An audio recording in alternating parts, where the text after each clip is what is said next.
Morning, guys. Today is day 2 of the agricultural unit. So first off, sorry about yesterday's video. I had recorded the whole thing without noticing that my laptop was on mute. Today I'm sure that it is not. Though yesterday's PowerPoint was more of an introductory one, a very simple one to go through. Should you have just read the whatever was on the screen. So moving on to today. Today's April the 28th, actually, not the 27th. But we do only have 10 more lessons until the exam, and we have 24 more days of school left. And that's including weekends and everything. So 24 more days you wake up. That is going to be summer vacation. So you're due now, guys. Like always, go ahead and pull out a sheet of paper. Go ahead and pull out a pen so you can go and take notes, or open up a Microsoft Word document, which would be preferable, and take notes on that.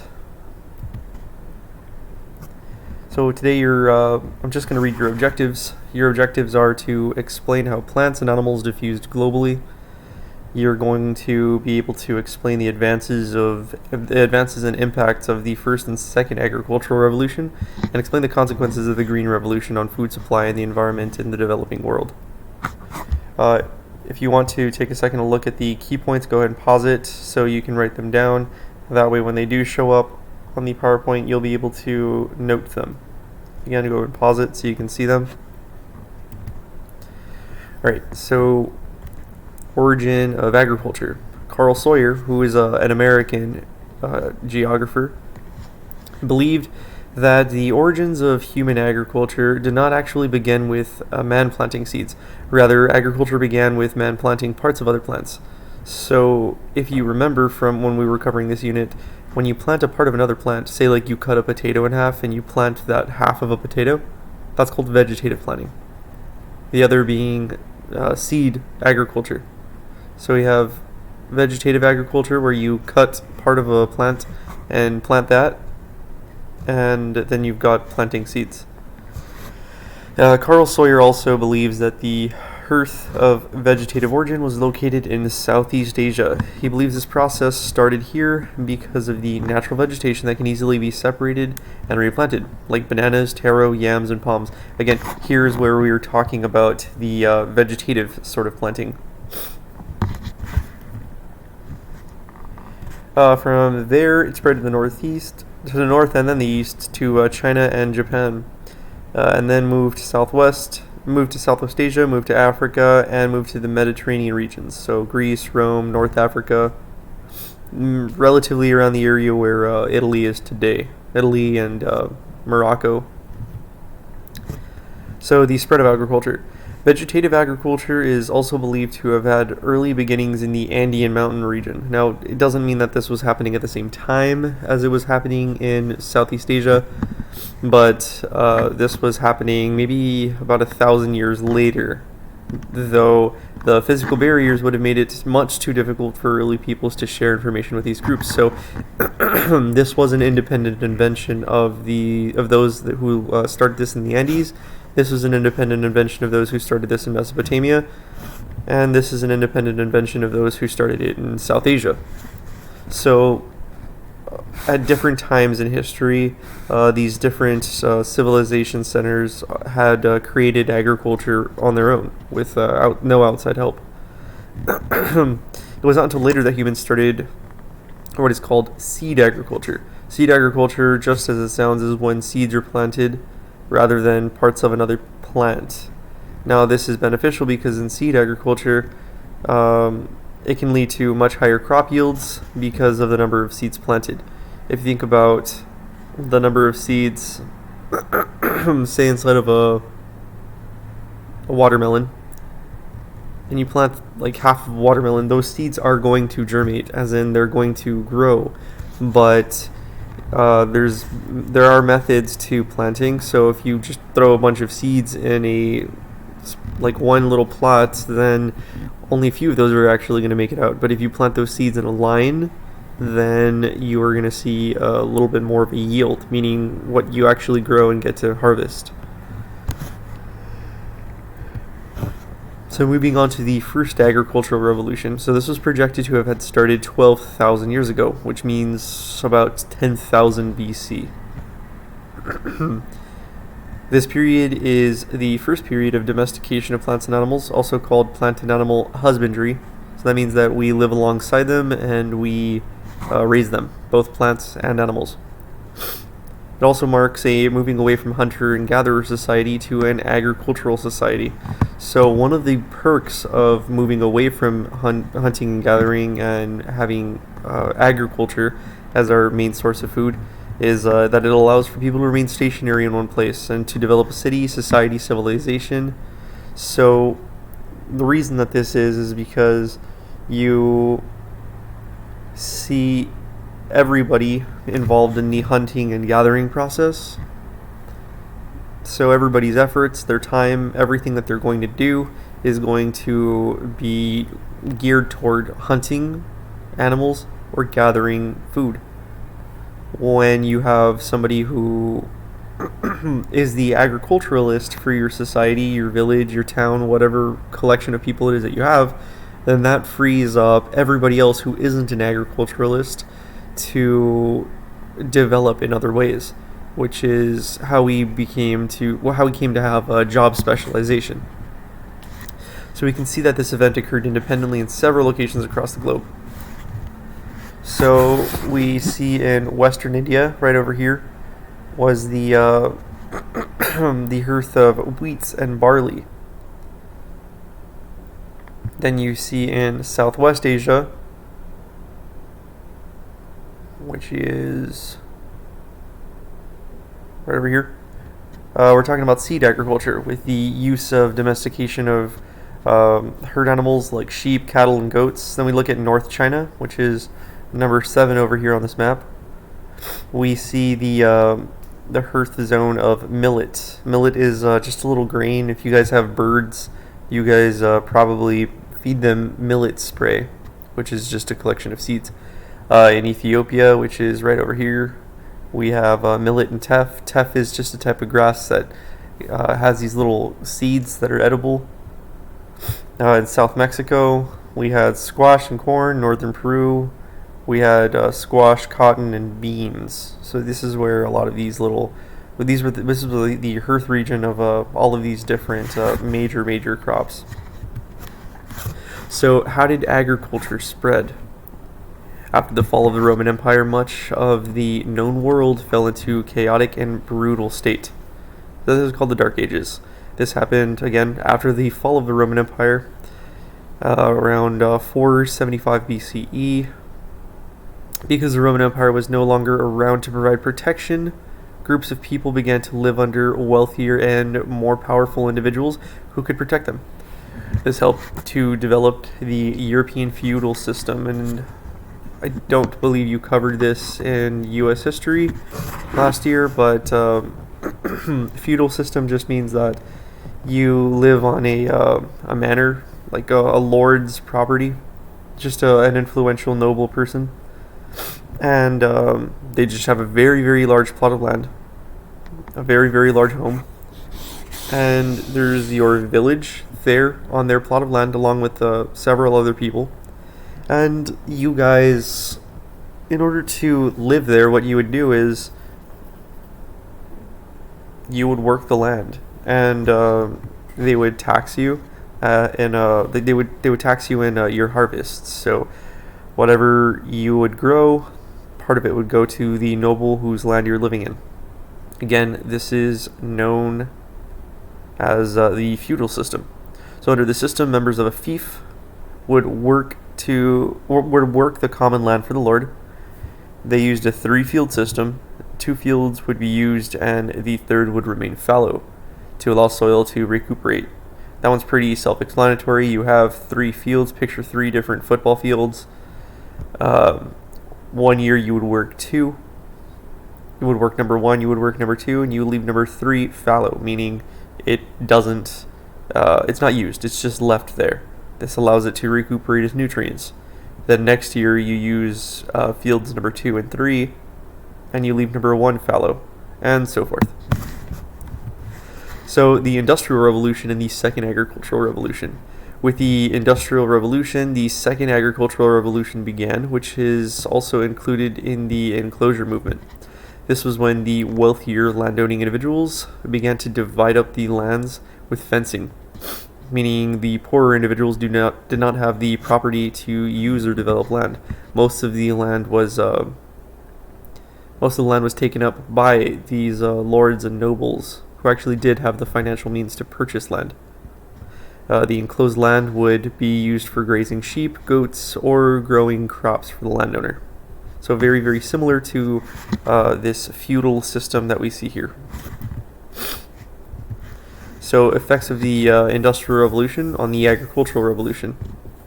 So the Industrial Revolution, the first Industrial Revolution, which happened in 1760 in Europe, was also what sparked the Second Agricultural Revolution. So over here we're talking about the First Agricultural Revolution, which was around 10,000 BC. The Second Agricultural Revolution comes like about 11,000 years later. So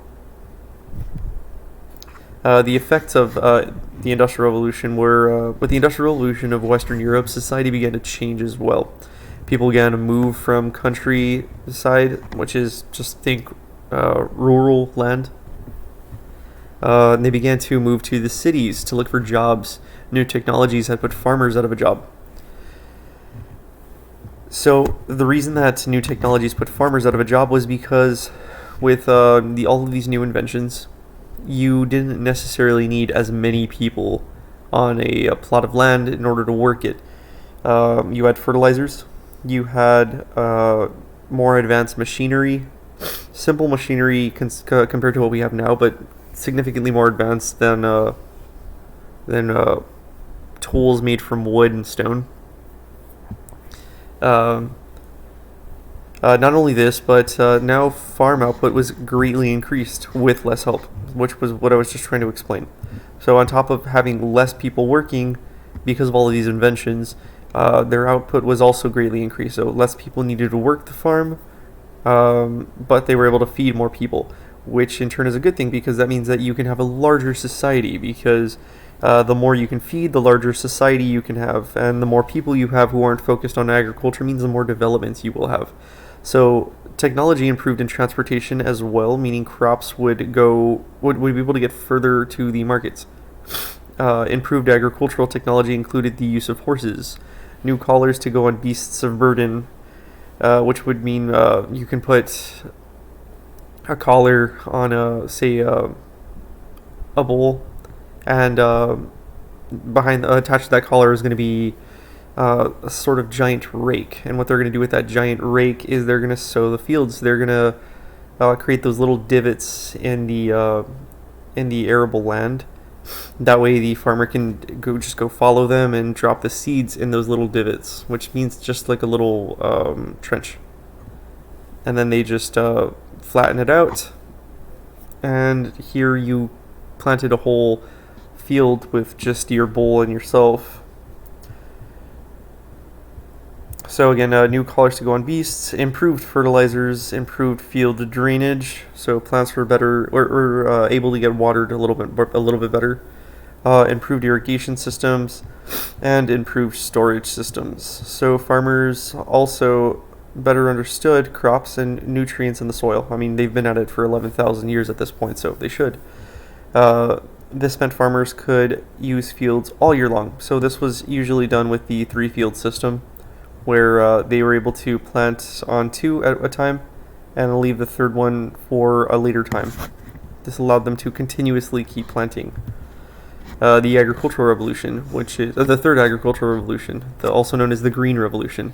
So the Green Revolution began as part of the Third Agricultural Revolution. The Green Revolution revolved around hybrid seed varieties and fertilizers that were developed to maximize crop output in the farms. Now this happened about 300 years after the First Agricultural Revolution. I'm sorry, this happened 300 years after the Second Agricultural Revolution, which was in 1960. The development of these seed hybrids began as a charitable effort by the U.S. to develop a wheat variety that could increase wheat production in Mexico and therefore reduce hunger in the region. Not only were hybrid varieties of wheat found, but also of maize, meaning corn, and rice. These new varieties of plants also required new fertilizers and pesticides because the new plants required more nitrogen and were susceptible to insects. Because of the Green Revolution, hunger in the world was reduced. On a global scale, grain production increased by 45% from 1945 to 1990. India was able to support itself on its own with wheat production by the 1980s. So a growing rift between the periphery and the core. So this was an outcome of the Green Revolution. The Green Revolution technologies and seeds have their way. Well, they made their way to most of the world. However, they have not made their way to Africa. Rice and wheat cannot be grown in most parts of Africa because it's really, really dry. And when we're talking about most parts of Africa, we're talking about sub-Saharan Africa or Saharan Africa.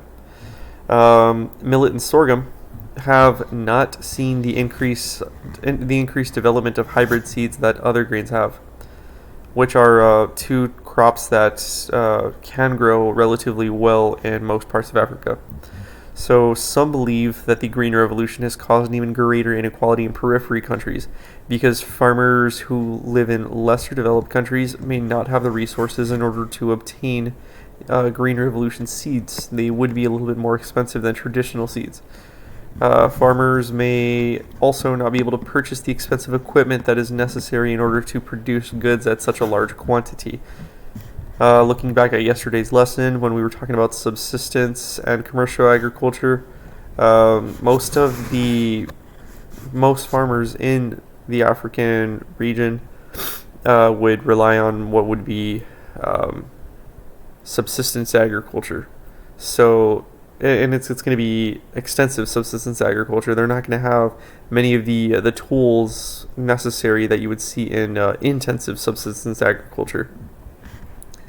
So, though the yield of these Green Revolution seeds is significantly higher, they are also a little bit harder to take care of, a little bit harder to raise. They need fertilizers, special fertilizers. They need pesticides, and they need more attention.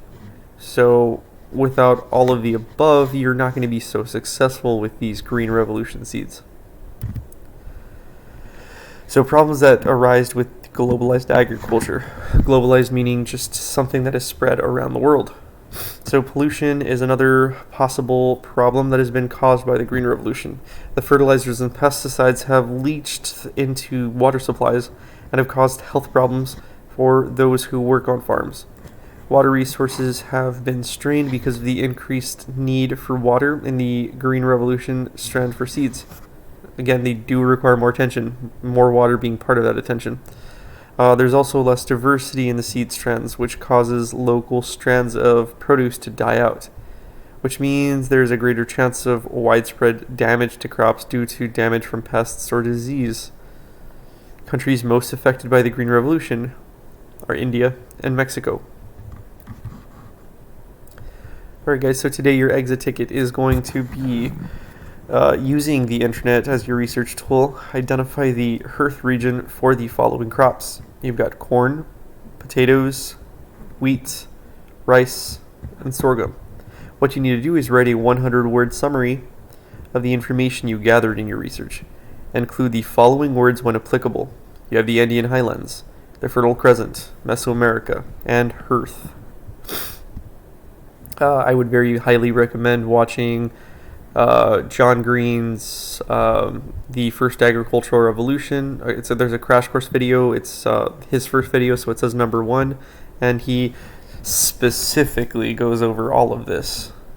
So you would see again in a little bit more detail. We did watch this that video that I'm mentioning in class. Again, that is Crash Course by John Green, The First Agricultural Revolution. Your homework for tonight, guys, go ahead and finish reading chapter 12, which is what you started working on yesterday. And you need to have some notes ready. I've noticed that there is a large chunk of you who are getting perfect scores on your quizzes. Great. There's also a large chunk of you who are not. A large chunk of you who are doing very poorly on your quizzes. There's no reason for this. You have all week to read these chapters. You have all the way until Sunday at midnight to finish reading and to take your quiz. You're able to take your quiz with books, with notes, with the internet. There really should be no reason that you're failing these quizzes. The internet is at your complete disposal. Also, submit your exit ticket to me by tonight, and there are unfortunately a large handful of you guys who still need to submit this weekend's quiz. If you haven't done so, go ahead and do so. Otherwise, it'll go down as a 0, which would be very hard to recover from if you only have 5 grades by the end of this quarter. That's a hint. If you have any questions, guys, go ahead and send me a message.